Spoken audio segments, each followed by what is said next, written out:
muy por encima de lo que fue la ley hebrea o judía, y que no era necesario regresar entonces o tratar de compartir la vida entre las dos fes. ¿Por qué? Porque querer abrazar la fe pasada era anular prácticamente la fe presente en Cristo. O sea que no es posible decir, yo creo en Jesucristo, quien me perdona los pecados por su gracia, por su sacrificio, y a la vez tratar de cumplir las normativas de la ley, que eran las condiciones para supuestamente ser acepto delante de Dios. Hay una diferencia tan opuesta, tan grande entre las dos cosas, y el apóstol o quien escriba esto está diciendo, no es necesario. Entonces, una parte importante del argumento para ayudarles a entender esto es, ahora tenemos una comunión con Dios que está en una dimensión superior a un monte, un templo, un tabernáculo. Y para aclararlo, el apóstol se va a el punto central de adoración en el Antiguo Testamento, que fue durante Moisés, una tienda de campaña que se convirtió en un lugar de adoración o de sacrificios, y eventualmente el templo que construyó Salomón y el templo que agrandó Herodes, todos convertidos en el punto central, perdonen la redundancia, del culto hebreo, versus lo que el apóstol dice. No necesitamos aquello ahora. Y wow, es increíble pensar, Gloriana, pero cuando preparábamos esto pensaba yo también que el templo que ellos veían, claro, iba a ser destruido pronto. Estamos en el año 60 y resto por ahí, exacto, y después de Cristo, y en el año 70 los romanos destruyeron. O sea, qué oportuna esta carta para preparar a los cristianos. Impresionante. O sea, ellos iban a experimentar una cosa tan terrible como era ver su lugar de adoración y búsqueda de Dios completamente en ruinas. Pero ahí esta carta sería un motivo de consuelo y de fuerza. Entonces, es importante que tengas eso en mente, y vamos a decir algo también. Es un capítulo largo de leer, hay muchos detalles que vas a ver ahí. Importante una cosa, nada de esto pone de menos las cosas que Dios ordenó en el Antiguo Testamento. Porque acuérdense ustedes, Moisés tuvo una visión en el monte Sinaí de cómo era el lugar de encuentro con Dios en el cielo, el trono de Dios, el templo de Dios en el cielo. Y el Señor le dijo, ahora le voy a dar sabiduría a 2 personas para que puedan recrear en las telas y en los tejidos y todo, los postes, todos los detalles, los utensilios, van a reproducir lo que tú viste aquí. Toma nota de esto. Moisés lo hizo, fue obediente. Y lo que tenemos ahí es un tabernáculo, una tienda bellísima, bellísima, que quisiéramos poder verla el día de hoy, pero imaginamos cómo era, porque las medidas, todo está ahí. Entonces, ¿a qué voy? A que ese tabernáculo era, pues, orden de Dios. Así es. Y él siguió esas instrucciones. Pero lo que el apóstol nos aclara es, todo esto no era un fin en sí mismo. Todo este sistema de sacrificios y de oración y tal, no era un fin en sí mismo, porque nunca pudo lograr que las personas realmente se conectaran con Dios, y lo vamos a ver en un minuto. Entonces, es importante que tengas eso en mente. No es que lo pone como algo de menos, pero sí nos dice, ya dejó de ser, y por lo tanto ahora tenemos algo mejor. El santuario, el tabernáculo, por lo tanto, en el Antiguo Pacto, lo que vamos a leer, todas sus prácticas y reglas son inferiores. ¿Por qué serían inferior? Vamos a hablar de 5 cosas. Tomen nota. Bueno, mi esposa siempre dice que yo digo 5 y hago así. Bien, 5.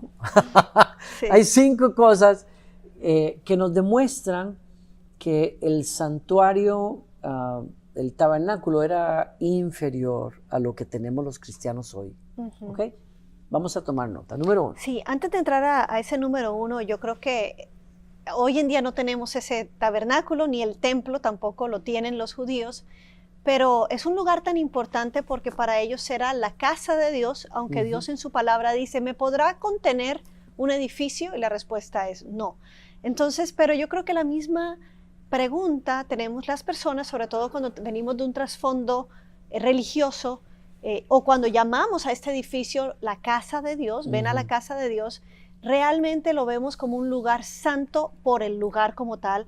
Pero dedicado, digamos, perdón. Está dedicado para esa. Está dedicado, pero no es el No lugar es. donde Dios habita Así como es. tal, porque no, es el lugar donde podemos venir a adorar. Pero es importante tener cómo fue que Dios dijo que se diseñaba, porque ahora nos va a dar luz a nosotros de cómo funciona en el cielo y cómo yo puedo venir a adorar a Dios en el cielo cuando entremos a la parte del santuario superior. Por eso tenemos que entrar ahorita a cómo era este tabernáculo y el templo después, cómo era. Entonces dice la palabra, vamos a leer Hebreos 9, versículo 1, dice, ese primer pacto entre Dios e Israel incluía ordenanzas para la adoración y un lugar de culto aquí en la tierra. Eso nos los deja claro. Entonces, la primera razón de esas 5 por la cual era inferior ese templo, ese tabernáculo, es porque era un santuario terrenal. Significa que era hecho por el hombre, levantado por el hombre, y bueno, y después fue cuando ya uno puede ver que Dios llenó ese lugar con su presencia porque fue dedicado a Él. Pero realmente por ser un edificio terrenal iba a tener deficiencias e iba a tener limitaciones, y eso lo vamos a ir viendo más adelante. Número 1, una de las limitaciones que tiene un edificio terrenal es que requiere mantenimiento. Las cosas se van a deteriorar. Y así lo vemos a lo largo de la historia de Israel, que muchas veces tuvieron que reparar la casa de Dios, el templo de Dios. También estaba limitado geográficamente. Y aquí es importante porque para los judíos ellos tenían que hacer esta migración, este viaje, este peregrinaje que ellos lo llamaban, una vez al año, desde el lugar donde estuviera a la Tierra Santa. No lo han podido hacer o no lo pudieron hacer por miles de años cuando este templo fue destruido, pero parte de su fe implicaba la visita al lugar santo. Claro. Entonces esa era la otra limitación de ser terrenal, es que tiene que estar en un espacio físico, estaba limitado. Y además, cuando ellos estaban de peregrinos en el desierto, cuando el pueblo no se había establecido en la tierra prometida, el tabernáculo tenían que desmantelarlo, cargarlo y volverlo a levantar donde quiera que el pueblo se asentaba. Claro. Y pensaba yo, Gloriana no ha tenido el gusto de ir a la Tierra Santa, yo sí, pero Dios mediante vamos a ir. Y yo sé lo especial que es para uno como cristiano el visitar lugares que tienen un significado, lugares que se les llama, bueno, santos. ¿Por qué? Porque son una marca importante visible dentro de la historia de nuestra salvación. Visitar Jerusalén, visitar donde estuvo el templo, visitar Belén, donde nació Jesús. En fin, es espectacular eso, realmente es increíble. Y uno de mis lugares favoritos es el jardín de Getsemaní. Y pensar en todo lo que pasó allí es muy especial. Te da una sensación de respeto, de asombro ante el misterio de lo que Jesús hizo. Sin embargo, no todo el mundo puede ir hasta allá. No todo el mundo puede ir al Jordán a bautizarse en el Jordán como muchos han hecho. No se puede. Y de eso hablaba Jesús. Jesús decía con la mujer samaritana, tú estás discutiendo todavía que si es en este monte, que si es en Jerusalén, que si es el sábado, que si es otros, que si es el domingo. Mujer, viene la hora y es ya cuando hay algo mejor que trasciende el tiempo, el espacio, la geografía, ¿no? Y de eso estamos hablando hoy. El segundo punto me lleva al segundo punto, que es que la segunda razón por la que el antiguo pacto o el antiguo tabernáculo es inferior es que era tipo de algo mayor. Tomen nota la palabra y alguien subraye por ahí o anote tipo. Eran un tipo. ¿Qué quiere decir un tipo? Quiere decir que era una figura que representaba algo en el futuro. Y según las palabras del apóstol, todo lo que había en ese tabernáculo, o casi todo, representaba a Jesucristo en algún aspecto de su obra redentora. Por eso es bellísimo estudiar el tabernáculo, pero no podemos dejar y olvidar que era una figura nada más. Como lo dice Pablo en otra parte, eran sombras. Una sombra. Iba a devenir. Entonces, queda clara la imagen, ¿no? Porque la sombra de algo no es en realidad ese algo. O sea, simplemente revela esto, el objeto en sí, ¿no? Entonces, ¿por qué ocuparnos en la sombra cuando el objeto es lo que realmente queremos? Podemos ¿no? contemplar. Y entonces, leamos juntos porque todos esos artefactos y esas cosas hablaban de Jesucristo. Y por eso el tabernáculo era inferior. Cristo nos presentó la realidad. Dice en el verso 2, este tabernáculo estaba formado por 2 salas. En la primera sala había un candelabro, una mesa y los panes consagrados sobre ella. Esta sala se llamaba lugar santo. Vamos a parar ahí un momento. Acuérdense, les dije que era una tienda de campaña. Esta tienda de campaña tenía 2 cuartos, 2 estancias, ¿no? Está todo cubierto con cortinas de pieles de animales y cortinas de diferentes tipos. Y alrededor de esa tienda de campaña hay un muro de tela también, con una puerta. La gente podía entrar por esa puerta para hacer ciertas cosas, como por ejemplo sacrificar animales, el sacerdote les ayudaba. Pero aparte, hasta ahí llegaban, fíjate, se llaman los atrios. Y después de ese punto, la cosa cambiaba. Solo los sacerdotes podían entrar al cuarto que acabamos de leer, en donde había al frente, si lo estuvieras viendo en la entrada, al frente hay una cortina de la que vamos a leer. A la izquierda hay un candelabro de 7 brazos que siempre tenía que estar encendido. A la derecha había una mesa con azafates, digamos, con panes frescos que se cocinaban en la mañana y en la tarde. Y al frente tuyo, delante de la cortina, un pequeño altar donde se quemaba incienso. Y las 3 cosas representan cosas tremendas. Vamos a sintetizar algo aquí rápido. La puerta, por ejemplo, volvámonos atrás. La puerta. ¿Quién dijo quién es la puerta? Yo soy la puerta, Jesucristo. ¿Quién es? Pasas de allí al altar donde se mataban los animales. ¿Quién es el sacrificio? Vamos a verlo en un momento. Es Jesucristo. ¿Quién es el que dio su sangre? Es Jesucristo. ¿Quién es el sacerdote que oficiaba? En nuestro caso es Jesucristo, que también es la ofrenda. Es bellísimo. ¿Quién es el que lava la conciencia de los seres humanos? Es Jesucristo. Ahí está un lavacro, un lugar donde los sacerdotes, antes de entrar a este cuarto santo, se lavaban las manos y quizás se lavaban los pies. Después del sacrificio. Después del sacrificio, para poder entrar. ¿Quién es la luz del mundo? El candelabro es Jesucristo. ¿Quién es el pan de vida? Jesucristo dijo, yo soy el pan verdadero que bajó del cielo. ¿Quién es el que ofrece incienso delante de Dios? El que ora, intercede por nosotros. Lo vamos a ver ahora. Es Jesucristo. ¿Quién es el sacerdote que logra todo eso? Es Jesucristo mismo. ¿Quién es el que quita el velo para que podamos entrar al cuarto que sigue? Es Jesucristo también. ¿Qué había en el cuarto que sigue? Lo leemos ahorita mismo. Dice en el verso 3, luego había una cortina detrás de la cual se encontraba la segunda sala, llamada Lugar Santísimo. En esa sala había un altar de oro para el incienso y un cofre de madera conocido como el Arca del Pacto, el cual estaba totalmente cubierto de oro. Dentro del arca había un recipiente de oro que contenía el maná, la vara de Aarón, a la que le habían salido hojas, y las tablas del tabernáculo que eran de piedra. Todo eso está ahí. En ese artefacto, el más sagrado de todos, dice la Escritura, que la presencia de Dios llenaba y la gloria de Dios estaba allí y Dios hablaba con Moisés. De en medio, la luz de Dios y la voz de Dios salía de en medio entre los 2 querubines que eran la tapa que estaba sobre ese cofre. ¿Quién es la gloria de Dios? Es Jesucristo otra vez. Bueno, entonces, verso 5. Por encima del arca estaban los querubines de la gloria divina, cuyas alas se extendían sobre la tapa del arca, es decir, el lugar de la expiación. Pero ahora no podemos explicar estas cosas en detalle. Yo estoy tratando de correr con eso. Pero todo esto, el punto aquí, el segundo punto es todo representaba, era una figura, no la realidad. Por lo tanto, ese tabernáculo es inferior a lo que los cristianos hoy tenemos. Sí, y la tercera razón ya también la mencionaste cuando estabas explicando lo de los atrios, porque la tercera razón es que era inaccesible para la gente, para el pueblo.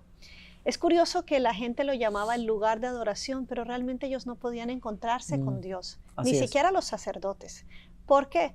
Dice el verso 6 Cuando estos elementos estaban en su lugar, los sacerdotes entraban con regularidad en la primera sala. En esa primera sala no estaba Dios, era en el lugar santísimo, durante el cumplimiento de sus deberes religiosos.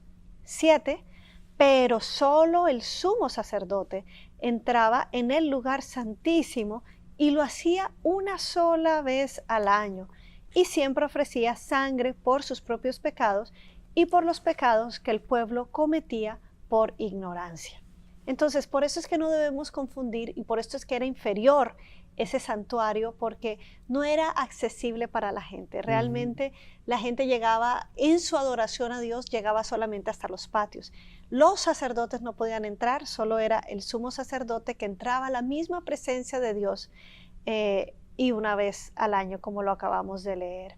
En cambio, el tabernáculo celestial, la imagen de Dios, del santuario de Dios, la realidad de Dios, hoy en día a través de Jesucristo, es que está abierto para el pueblo de Dios todo el tiempo.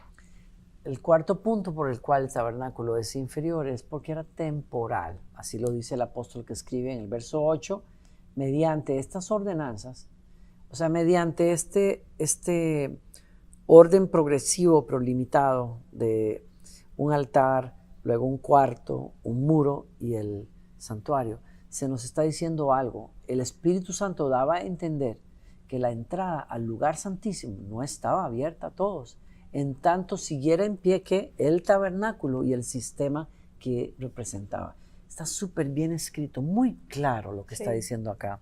O sea, sigue todos estos pasos, pero al final te vas a topar con un muro. Y para los de ustedes que han estudiado esto también, es importante recordar cuando Dios le dijo a Moisés que le erigiera un tabernáculo, es porque él dijo, yo quiero vivir entre ustedes, porque ustedes van a ser mi pueblo. Pero lo raro es que Dios viene y su gloria llena ese tabernáculo cuando lo tienen terminado, pero pone un muro. Entonces uno dice, pero ¿cómo es la cosa? Quiere estar con nosotros, pero no quiere estar con nosotros. No, claro que quiere estar con nosotros, pero hay un muro que es nuestro pecado. Exacto. Que le impide esa comunión que quiere tener con su pueblo. Y por eso el tabernáculo es inferior. ¿Por qué? Porque no logró mover ese muro. ¿Cuándo se movió ese muro? ¿Cuándo se rompió?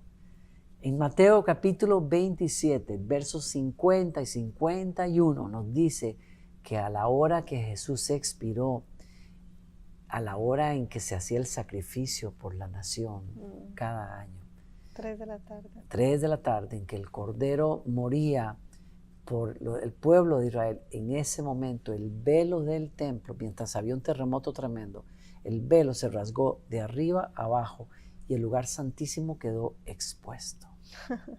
¡Wow! Esa es una verdad que los discípulos tuvieron que predicarle a sus hermanos hebreos para ayudarles a entender. Ustedes pueden volver a coserlo, y la religión hebrea, judía lo ha hecho, lo cosió otra vez, lo puso allí, y aunque han pasado 2000 años desde que se destruyó el templo de Herodes, los judíos sueñan con volver a edificar su templo y volver a todos los ritos y los ciclos, los turnos de sacrificios y sacerdotes y tal, pero lo que el Nuevo Testamento nos dice es, ya el camino al lugar santísimo se abrió. Ese sistema ya dejó de ser, ya pasó. Ya cumplió su propósito. Ya cumplió su propósito, ¿verdad? Así fue, ya cumplió su propósito. Y la quinta razón y la última del por qué es inferior lo vemos en el verso 9 y 10.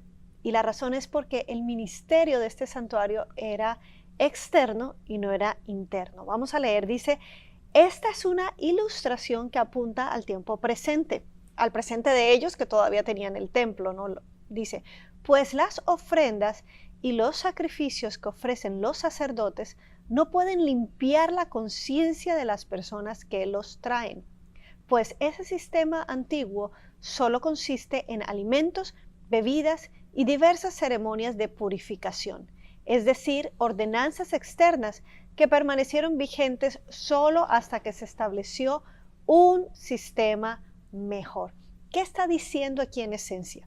Que toda esta gran cantidad de ordenanzas, de leyes, de protocolos de ceremonia, solo hablaban de una pureza ceremonial, pero no podían llegar a una pureza espiritual, Así a una es. pureza interna. Como bien lo dijo el escritor, no podían borrar los pecados ni la conciencia del que los traía. Sí. Y ahora vamos a ver lo que sí puede hacer entonces este santuario celestial, que es el santuario superior. Esta segunda parte es emocionante porque es ocuparnos de las 5 razones por las cuales ese santuario eterno, celestial, es superior al tabernáculo y por lo tanto la realidad que el cristiano vive de comunión con Dios es superior al sistema de fe judía.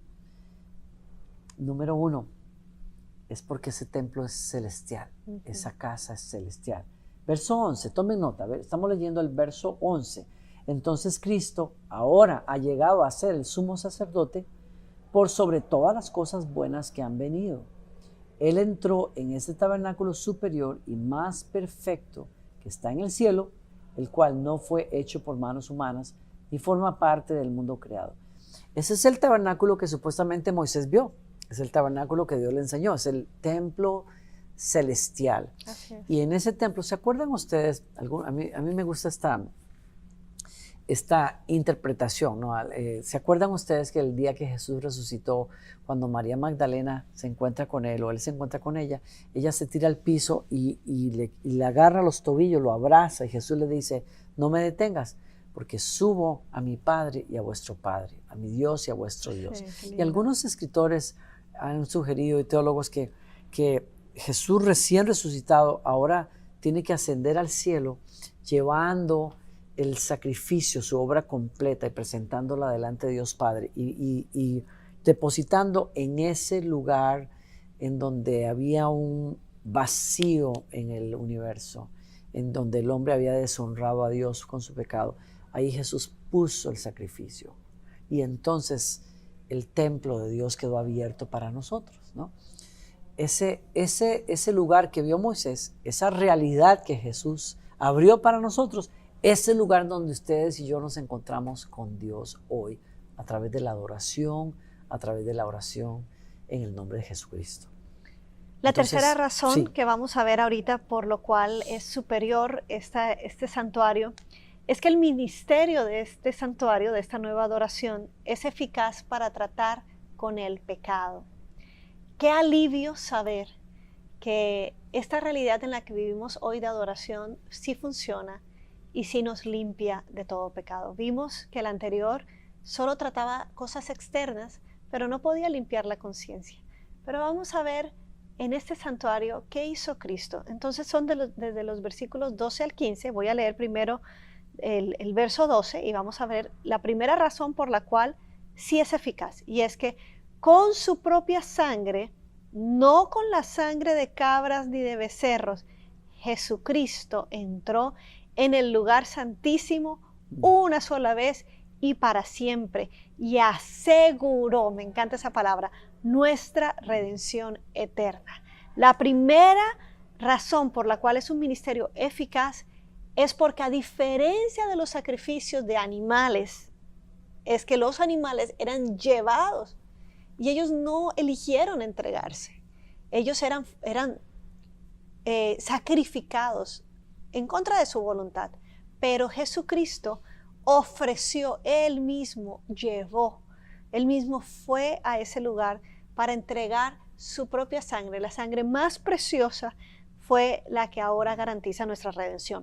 La segunda razón por la cual vemos que este ministerio es eficaz, lo vemos del 13 al 14. Dice, bajo el sistema antiguo, la sangre de cabras y toros y las cenizas de una novilla podían limpiar el cuerpo de las personas que estaban ceremonialmente impuras.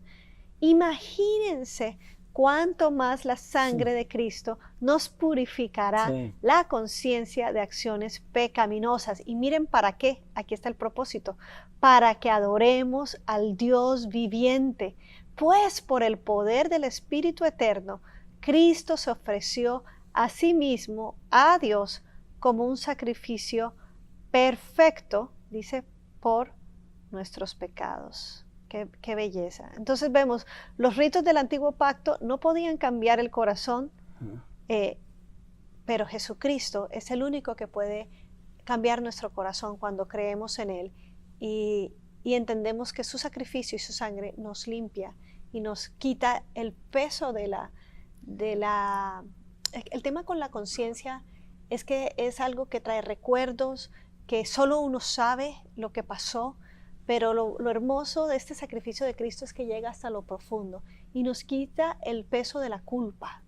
Y qué bonito porque podemos venir a adorar a Dios y a veces es cierto, no nos sentimos perdonados, no nos sentimos libres, pero cuando recordamos esto, cuando basamos nuestra fe no en lo que sentimos, sino en lo que Cristo hizo, eso nos va quitando la culpa y entonces la culpa yo creo que se reemplaza con adoración, la culpa se reemplaza con agradecimiento. Y luego dice, la tercera razón por la cual es eficaz, lo vemos en el verso 15, dice, por eso Él es el mediador de un nuevo pacto entre Dios y la gente, para que todos los que son llamados puedan recibir la herencia eterna que Dios les ha prometido, pues Cristo murió para librarlos del castigo por los pecados que habían cometido en ese primer pacto. Entonces tenemos una gran herencia, además, y esa es la evidencia del perdón. Tenemos una herencia con Él de promesas, una herencia espiritual, como dice la palabra, una eterna redención, es lo que es la herencia que tenemos. No solamente nos quitaron el vivir sin culpa aquí, sino que nos garantizaron una redención eterna y eso es un beneficio tremendo que podemos tener nosotros y entender que cuando nos acercamos a Dios, no vuelvas a traer tu pecado, trae la sangre de Cristo sobre tu vida y recuerda que Él mismo la entregó y se ofreció para que hoy camines en libertad y puedas entonces adorar con libertad. Yo creo que el enemigo va a estar siempre tirándonos, recordándonos lo malo que hicimos, pero por eso tenemos que ir a un evento histórico y a un evento que cambió la historia y la adoración, y es la sangre de Jesús derramada, y eso es lo que vale y lo que va a funcionar para que podamos caminar y adorar en libertad. La tercera razón por la cual el tabernáculo celestial es superior al sistema religioso judío es porque está basado sobre un ministerio cuyo sacrificio es costoso, más costoso.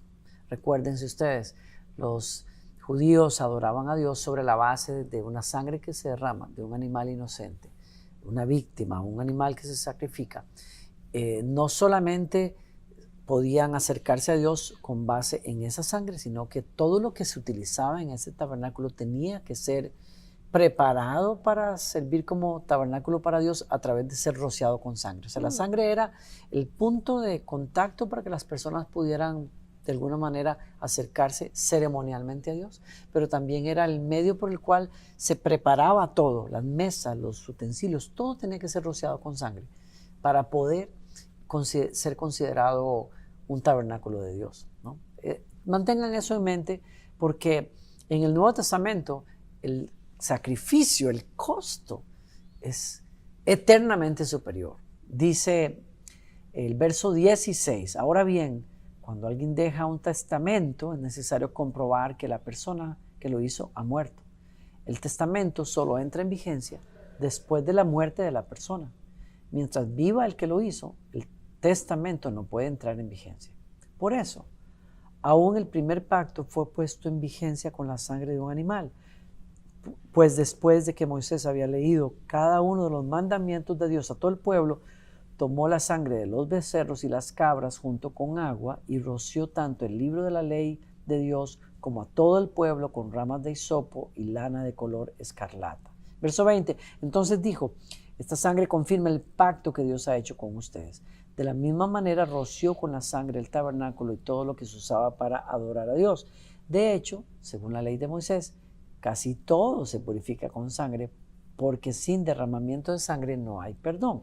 Verso 23, por esa razón el tabernáculo y todo lo que en él había, que eran copias de las cosas del cielo, debían ser purificados mediante la sangre de animales. Pero las cosas verdaderas del cielo debían ser purificadas mediante sacrificios superiores a la sangre de animales. Y ese sacrificio y esa sangre es la sangre de Cristo. Entonces, según la Escritura, el tabernáculo terrenal fue preparado para ser un lugar de adoración a Dios a través de rociar sangre. Pero el tabernáculo celestial se abrió a nosotros a través de la sangre de Cristo. Y los que hemos sido rociados con sangre somos nosotros ahora. Ah, qué lindo. ¿Para qué? Para hacernos aptos. Exacto. Como Purificarnos. templos de Dios, como lugares de adoración a Dios. Sí, se consagraron. Bello, nos fuimos consagrados para Dios. Tú fuiste consagrado para que adores a Dios, porque Cristo te dio su sangre. Y el sacrificio de Cristo fue verificado por nuestros hermanos apóstoles cuando ellos mismos testifican que estando delante de la cruz, vieron cómo aquel soldado atravesó el costado de Jesús y de su costado salió agua y sangre. Como para dejarnos testimonio. No fue que se desmayó, fue que murió en esa cruz porque el sacrificio por los pecados de la humanidad tenía que ser completo. No se desmayó, murió y resucitó. Y al morir, vuelvo atrás, se hizo vigente todo aquello que él podía prometer y ganar, nuestro testamento. Por eso ustedes y yo vivimos en el Nuevo Testamento. Jesús dijo, este es el pacto, el convenio que voy a hacer con ustedes. Está en mi sangre. No está escrito en piedras, está escrito con sangre. Con sangre. Entonces, otra vez, ¿por qué luchamos tanto nosotros? ¿Por qué los cristianos luchamos tanto para creer que alguien nos escucha cuando oramos? Que somos dignos y aptos de venir a adorar a Dios en una reunión. Yo he sido director de adoración por 30 años y yo sé lo que es, tanto a nivel personal, pero pensando más en las personas a las que dirigí, cuántas veces las personas luchan con sentirse inadecuados, que no son aptos, que Dios, y entonces se agachan, se retiran, se quedan al margen de lo que podría ser una bellísima experiencia de adoración solo por un sentido de culpa. Y es porque creo que el enemigo, como tú lo dijiste, trabaja en eso, pero también en la fibra misma del alma del ser humano hay esa tendencia a la duda más que hacia la fe, y por eso tenemos que echar mano de la palabra del Señor, y por eso estamos hablando hoy. Yo creo que eso es lo importante el día de hoy, es que te va a ayudar en tu vida devocional. Esto lo veníamos hablando en el carro, porque uno para acercarse a un Dios que no ve, acercarse a un trono que tiene una idea de un trono terrenal, no es como los otros tronos. Él dejó el esquema, el tabernáculo, como ya lo dijimos, cumplió su propósito cumplió su propósito al mostrarnos un ejemplo de cómo eran las cosas en el cielo, pero Cristo vino a darnos el cumplimiento. Y aquí esa es la cuarta razón, precisamente. El ministerio de este nuevo tabernáculo es que es Cristo, su ministerio implica un cumplimiento. Ya Él hizo efectivo todo esto que antes era una idea de algo que iba a pasar, Cristo lo cumplió. Dice el verso 24, pues Cristo no entró en un lugar santo hecho por manos humanas, que era solo una copia del verdadero que está en el cielo. Él entró en el cielo mismo para presentarse ahora delante de Dios a favor de nosotros. ¡Qué belleza! Sí. Yo creo que cuando te acerques al Señor, invita a las demás personas que de pronto están también aprendiendo de ti, o tú mismo, a que cuando entres allá, cierres tus ojos y quieras entrar a la presencia de Dios, nunca puedes mirar hacia adentro, porque hacia adentro no vamos a encontrar nada, solo imperfección y pecado. Pero tenemos que mirar al que está intercediendo y al que nos abrió la puerta. Cristo, quien entró allí y que intercede para que nosotros podamos estar ahí de pie. ¡Qué belleza! Yo creo que cuando la gente lucha con que si soy aceptado, si soy apropiado o no, es porque no tiene el conocimiento de cómo es el templo y la estructura de la adoración de Dios en los cielos, y que Cristo mismo fue el sacrificio. Tú no tenías que traer, los que tenían dinero, o sea, el perfecto era un cordero, pero a los pobres se les pedía una paloma, una tórtola, o sea, cosas que eran de lo que pudieras traer por familia, ¿no? Pero ahora Él mismo lo trajo. Ya entendemos que sí somos, que podemos estar ahí con libertad porque Cristo lo abrió. Y eso es lo que hay que hacer, mirar hacia el que Él cumplió todo, no hacia nosotros mismos. A mí me encanta la imagen también, parece que me salgo, pero no, porque el sumo sacerdote es el único que podía entrar a ese lugar santísimo una vez al año.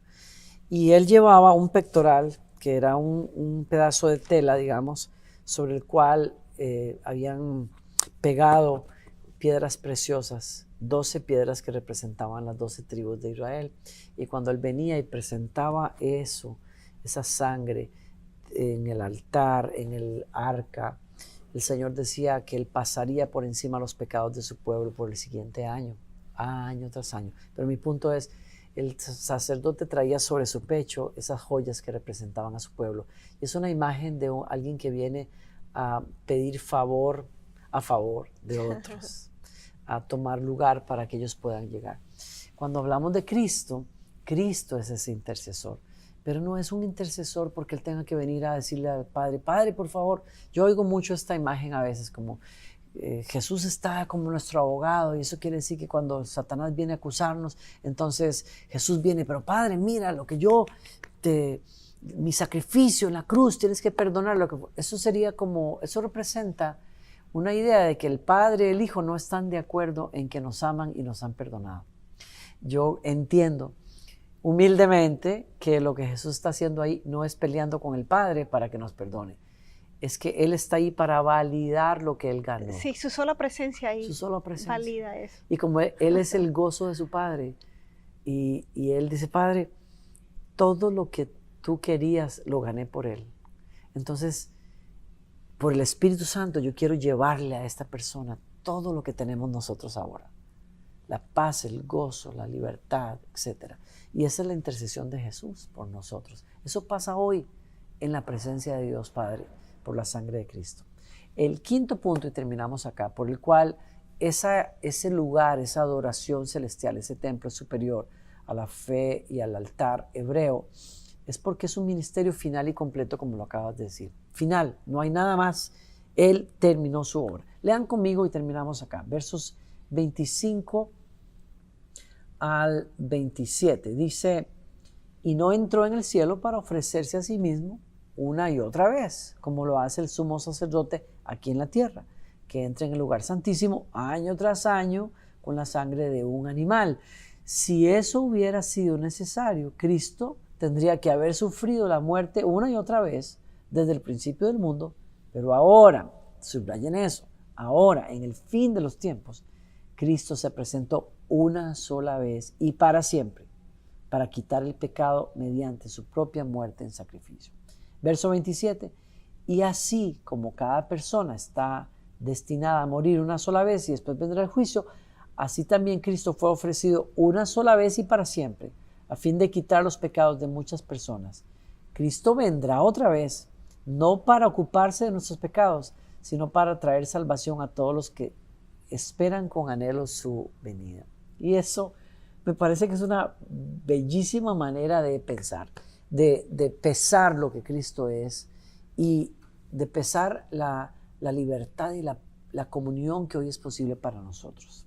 Entonces, termino con un contraste entre el antiguo pacto y el nuevo pacto. Los sacrificios, en el antiguo pacto, los sacrificios se repetían una y otra vez. En el nuevo pacto, un solo sacrificio. En el antiguo pacto, la sangre de animales. En el nuevo pacto, la sangre de Cristo. En el antiguo pacto, el pecado solo se cubría. Dios miraba, pasaba por alto. En el nuevo pacto, se quita, se borra el pecado. En el antiguo pacto, el pacto era solo para Israel, en el nuevo pacto es para todos los pecadores, para todos aquellos que sean judíos o no judíos.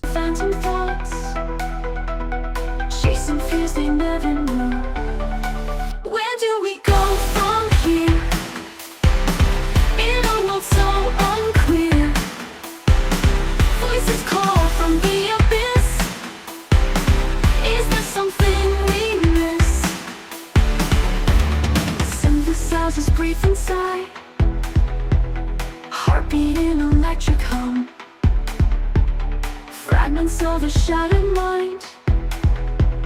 Rhythms start to spirits numb. In the silence, can you hear harmony with every tear? Symphony of restless souls, an eternal burning cause. Where do we go from here? In a world so unclear, voices call from the abyss. Is there something we miss? City lights start to fade away. Sun peeks through the hazy sky. A chance to break the endless chase. A moment for a single sigh. Maybe this is where we start. A brand new map within our hearts. The whispers turn to guiding stars. Embrace what truly scars. From the ashes we can rise. Find the strength within our eyes. United in our silent plea. There's beauty in the things we see. This is where we go from here. Through a world that can be clear. Listen to the whispers rise. We'll find what we all despise. Flowing through the streets no more. Leaving futures to explore.